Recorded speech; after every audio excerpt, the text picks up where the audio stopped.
Ndamuka muna sindikuda mafaera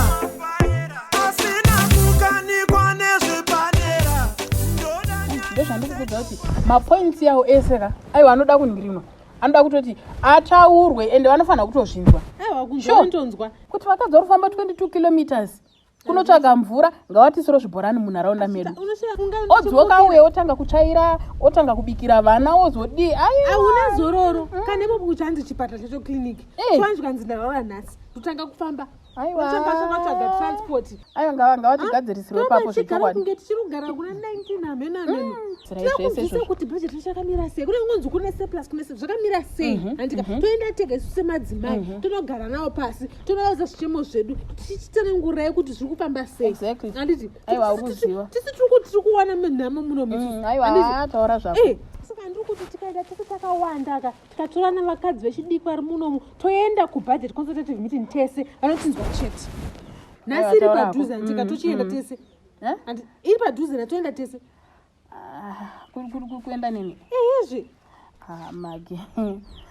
mapoints andikutokupa kakuti uite sei unosvitsa wozongotudza kuti nezvanzi hapana excuse kavanhu vemuno wakamufungeka hapana bhazi rinoda kudiwa hakusi kurestereke tochera tiri vakadzi vese vemunomuka toenda tine impact munhu nemunhu aisa mapoints ake vangasaona kuti aiwa vakadzi vemunhu vanananda munomuka vari serious ende vane zvichemo zvavo mwamusi pane zvinenge mwamusi upi kana tikasazvimi uye haana kwaanoendawo ndimamvura nemichiko naye ndikutendira